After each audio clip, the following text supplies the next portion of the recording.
চাওনে চাওঁকৈ নাচাবা।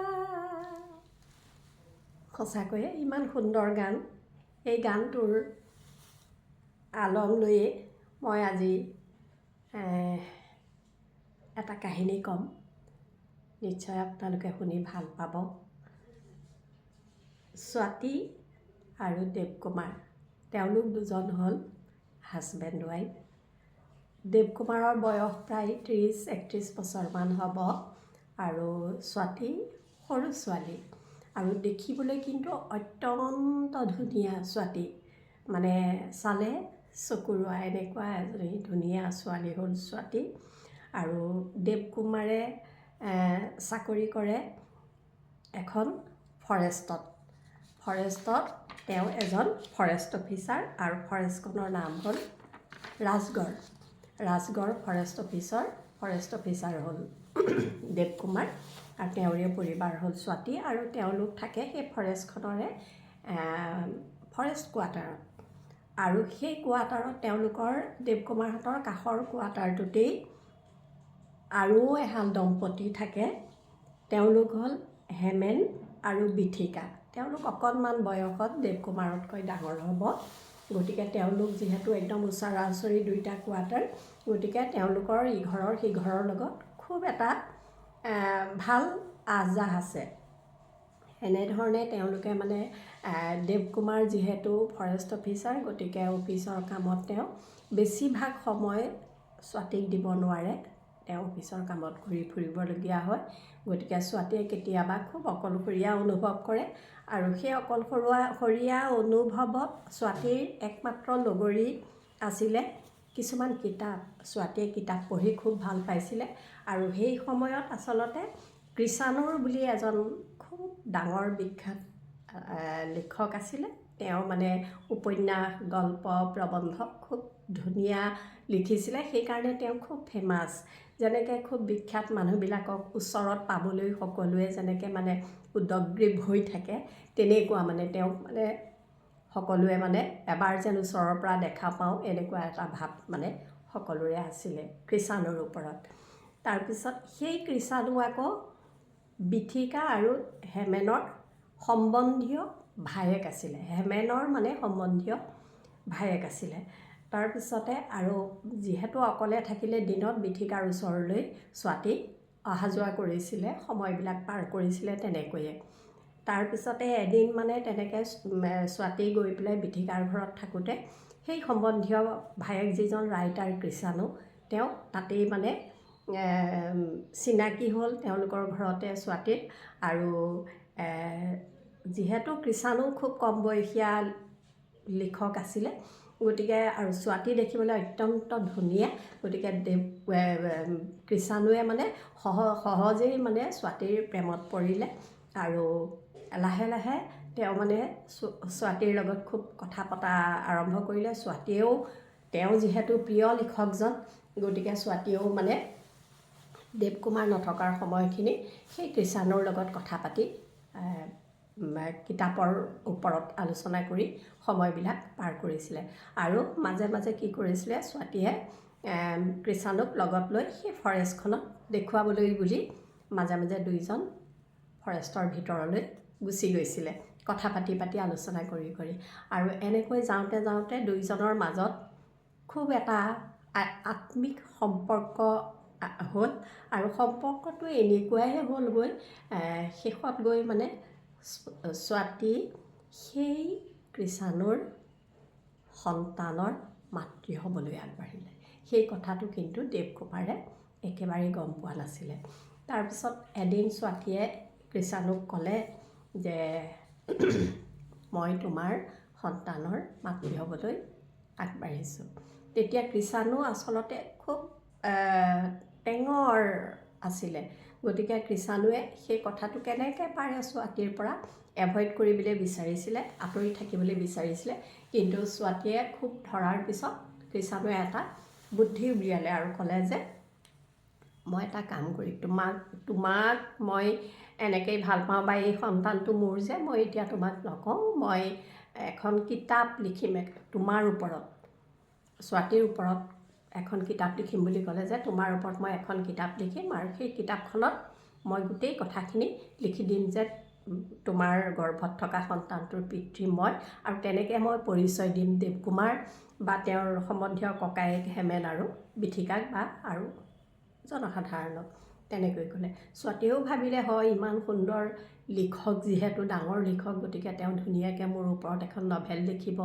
তেতিয়া তেওঁ ক'লে যে নভেলখনৰ কামৰ কাৰণে মই অলপ দিন মানে ইয়াৰ পৰা গৈ মই বেলেগ জেগাত মোৰ কামো আছে, যাব লাগিব, আৰু মই একেবাৰে নভেলখন লিখি লৈ মই অতি সোনকালে 1.5-2 মাহৰ ভিতৰত মই ইয়ালৈ আহিম আৰু সকলোকে মোৰ পৰিচয়টো দিম, তেনেকৈ ক'লে। ছোৱালী এগ্ৰী হ'ল। তাৰপিছতে কৃষাণু গুচি গ'ল। গুচি যোৱাৰ পিছত এনেকৈ থাকোঁতে 2 মাহৰ পিছত বিথিকাৰ নামত এখন চিঠি কৃষাণুৱে পঠিয়াই দিছে, আৰু তাত লিখিছে যে মোৰ মানে আৰু 2 মাহমান দেৰি হ'ব, গতিকে সেইটোকে মানে ইনফৰমেশ্যনটো মানে বিথিকাক দিছে, কিন্তু ছোৱালীক একো জনোৱা নাই। সেই কথাটো বিথিকাৰ মুখৰ পৰা ছোৱালীয়ে অলপকৈ জানিলে, কিন্তু ছোৱালীয়েতো কাকো একো কোৱা নাই। লাহে লাহে ছোৱালীয়ে মানে অনুভৱ কৰিবলৈ ধৰিলে যে কৃষাণুৱে আচলতে তাইক এভইড কৰিবলৈ ধৰিছে আৰু সি নাহে আৰু মানে এনেকৈ গম পালে। কিন্তু ছোৱালীক দেৱকুমাৰে তেওঁৰ হাজবেণ্ডে ইমানেই মৰম কৰে, গতিকে তেওঁ মানে নিজকেই বহুত দুখী অনুভৱ কৰিবলৈ ধৰিলে, আৰু মানে এদিন একদম ৰাতি খুব অধৈৰ্য হৈ গৈছে। ছোৱালীয়ে কি কৰিব কি নকৰিব কথাটো মানে দেৱকুমাৰক ক'বলৈ। তাৰপিছত ৰাতি মানে দেৱকুমাৰক মানে ছোৱালীয়ে কথাটো ক'লে যে মই মানে মাতৃ হ'বলৈ আগবাঢ়িছোঁ। দেৱকুমাৰে খুব মানে আনন্দত একদম চিঞৰি উঠিছে আৰু কৈছে যে বৰ ভাল কথা, তুমি মাতৃ হ'ব ওলাইছা, মই গমেই পোৱা নাছিলোঁ। তেতিয়া ছোৱালীয়ে দেৱকুমাৰক কৈছে মই মাতৃ হ'বলৈ ওলাইছোঁ, কিন্তু তোমাৰ সন্তানৰ নহয়, মই বেলেগ পিতৃৰ মানে মাতৃত্ব অৰ্জন কৰিছোঁ, তেনেকৈ ক'লে। তেতিয়াতো দেৱকুমাৰে খঙত অগ্নিশৰ্মা হ'ল। ছোৱালীক সুধিছে, ছোৱালীয়ে কাৰো কথা নকয়। নোকোৱাৰ কাৰণে দেৱকুমাৰ অধৈৰ্য হৈ ছোৱালীক একদম এটা প্ৰচণ্ড চৰ মাৰিলে। চৰ মাৰি দেৱকুমাৰে নিজেই একদম অধৈৰ্য হৈ ঘৰৰ পৰা দৰ্জা খুলি ওলাই গৈ তেওঁলোকৰ ফৰেষ্টৰ কোৱাৰ্টাৰৰ পৰা অকণমান দূৰত এজোপা ডাঙৰ গছ আছিলে, সেই গছজোপাৰ পাৰত গৈ তেওঁ মানে নিজকে শান্ত কৰিবলৈ চেষ্টা কৰিছে। তাৰপিছত অলপ সময় থকাৰ পিছত দেৱকুমাৰ ঘৰলৈ নিজকে কণ্ট্ৰল কৰি ঘৰলৈ উভতি আহিছে আৰু ছোৱালীক বিচাৰিছে। তেতিয়া ছোৱালী ঘৰত নাই। তেনেকৈ গৈ পেলাই বিথিকা বা হেমেনৰ ঘৰত মানে বিচাৰিছে, ছোৱালী ক'তো নাই। তেওঁলোকে মানে ছোৱালীক তেতিয়া বিচাৰি নাপালে। পিছত গৈ পেলাই ছোৱালীৰ মৃতদেহটো সেই ফৰেষ্টৰ ভিতৰত এটা মানে কুঁৱা আছে, তাত এটা সুৰংগ আছে, দুৰ্গ আছে আৰু এটা কুঁৱা আছে। সেই কুঁৱাৰ ভিতৰত ছোৱালীৰ মৃতদেহটো পালে। কিন্তু দেৱকুমাৰে তেতিয়াও নাজানিলে যে ছোৱালীৰ গৰ্ভত থকা সন্তানটো কাৰ। গতিকে সেই ছোৱালীক যে ইমান ভাল পাইছিলে, সেইটো কাৰণে দেৱকুমাৰে চিন্তা কৰি তেওঁ মানসিক ভাৰসাম্যতা হেৰুৱাই অৱশেষত তেওঁ হস্পিটেলত ভৰ্তি হ'বলগীয়া হ'ল।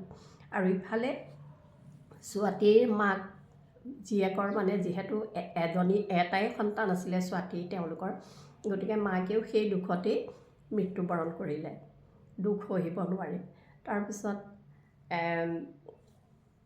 এদিন মানে কি হ'ল, হেমেন অফিচৰ কামত তেনেকৈ যাওঁতে প্ৰায় 5 বছৰমান পাৰ হ'ল, আৰু হেমেন এদিন অফিচৰ কামত উত্তৰাখণ্ডত যাবলগীয়া হ'ল। উত্তৰাখণ্ডত যাওঁতে ঘৰত অকল বিথিকা আছিলে। বিথিকা থাকোঁতে সেই কৃষাণু প্ৰায় 5 বছৰৰ পিছত কৃষাণু আহি বিথিকাৰ ঘৰত ওলাইছেহি।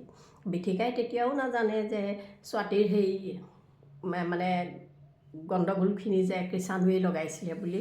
তাৰপিছত তাতেই আছে। থকাৰ পিছতে মানে বিথিকাৰ মুখেদি অলপ কিবাকিবি কথা শুনাৰ পিছত আৰু তেওঁ মানে হেৰিলৈ গ'ল, ফৰেষ্টখন চাবলৈ যাওঁ বুলি গ'ল। কিন্তু সেই ফৰেষ্টখনত কি কৰিলে, এটা সময়ত যিহেতু ছোৱালীৰ দেউতাক অকলশৰীয়া হ'ল, গতিকে হেমেনে সেই ফৰেষ্টখনত ৰাজগড় ফৰেষ্টৰ চকীদাৰ হিচাপে ছোৱালীৰ দেউতাকক চাকৰি দিলে। তেওঁ তাৰ চকীদাৰ। তাৰপিছত সেই ফৰেষ্টখন বহুত উন্নত হ'ল। বাহিৰৰ পৰা তেনেকৈ মানে টুৰিষ্টবিলাক আহে চাবলৈ ফৰেষ্টৰ ভিতৰখনত, যিহেতু তাত এটা দুৰ্গও আছিলে। তাৰপিছতে সেইদিনাখন গধূলি সময়ত মানে কৃষাণুৰ ওলাইছে ফৰেষ্টৰ ভিতৰত, মানে তেওঁ চাব আৰু ভিতৰখিনি চাবলৈ বুলি যাবলৈ ওলাইছে। সেই সময়তে কি হৈছে, ফৰেষ্টখন বন্ধ কৰিব সময় হৈছে, গতিকে ফৰেষ্টৰ গেট বন্ধ কৰি ছোৱালীৰ দেউতাক আহিছে।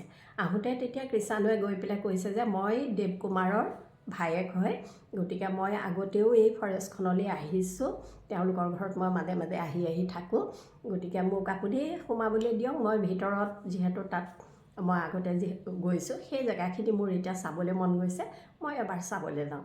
যিহেতু হেমেনৰ ভায়েক বুলি ক'লে, সেইকাৰণে ছোৱালীৰ দেউতাকে মানে গেটখন খুলি দিলে চাবৰ কাৰণে। আৰু তেতিয়া মানে তেওঁ ক'লে যে মই আগতে এনেকৈ আহোঁ, ছোৱালীক মই লগ পাইছোঁ, ছোৱালীৰ লগত মোৰ ভাল এটা, আমি বহুত কথা বতৰা পাতিছোঁ, ছোৱালীয়ে মোক প্ৰায়েই এই জংঘলৰ ভিতৰত মোক মানে আমি দুইজন ফুৰিবলৈ আহোঁ, এনেকৈ কথা পাতি যাওঁতে তেতিয়া ছোৱালীৰ দেউতাকে লাহে লাহে সন্দেহ হৈ আহি আছে যে আচলতে ছোৱালীৰ মানে কালপ্ৰিটটো এই কৃষাণুৱে হয়।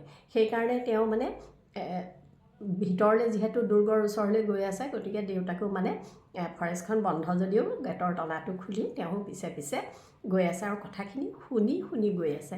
গোটেই কথাখিনি যেতিয়া কৈছে এনেধৰণে যে ছোৱালীৰ সকলো কথা কৈছে, যদি ছোৱালীৰ মানে গালত এটা তিলো আছে সিমান পৰ্যন্ত তাৰমানে কৃষাণুৱে সেই ছোৱালীৰ দেউতাকৰ আগত বৰ্ণনা কৰি গৈ আছে। তেতিয়া ছোৱালীৰ দেউতাক একদম মানে কনফাৰ্ম হ'ল যে আচলতে ছোৱালীৰ এই ধ্বংসকাৰী এই কৃষাণুৱেই, গতিকে তেওঁ একদম সাজু হৈ গৈ আছে যে ইয়াক মানে আজি মই শেষ কৰিম আৰু। গতিকে কৃষাণু গৈ সেই কুৱাটো যিহেতু আগে পিছে ছোৱালীৰ লগত গৈছিলে, সেইকাৰণে গৈ সেই কুৱাটোত মানে তেওঁ তললৈ মূৰ কৰি পেলাই এনেকৈ কুৱাটো চাওঁতেই ছোৱালীৰ দেউতাকে তেওঁৰ হাতত থকা এডাল যাঠীৰে একদম 3 খোজ মাৰিছে, সম্পূৰ্ণ 3টা খোজ মাৰি তেওঁ কুৱাটোৰ ভিতৰত সোমোৱাই দিছে আৰু ওপৰত কভাৰখন লগাই দি কৈছে যে তই ধ্বংস কৰিলি মোৰ ছোৱালীজনীক, মোৰ জোঁৱাইটো তেওঁ এতিয়া মানসিক ৰোগী হৈ আছে, মোৰ পত্নীয়ে নিজৰ ছোৱালী একমাত্ৰ সন্তানৰ দুখ সহ্য কৰিব নোৱাৰি মৃত্যুক সাৱটি ল'লে, আৰু মই এতিয়া এনেকৈ অকলশৰে, গতিকে তই আৰু ইয়াতেই সোমাই থাক, ওলাব নোৱাৰ তই বুলি তাতে সোমোৱাই তেওঁ ওপৰত ঢাকনিখন লগাই পিছলৈ জাষ্ট ঘূৰি চাওঁতে দেখিছে যে মানে ছোৱালীৰ দেউতাকৰ কাষত বিথিকা থিয় হৈ আছে। গতিকে এইটো হ'ল এখন কিতাপৰ কাহিনী।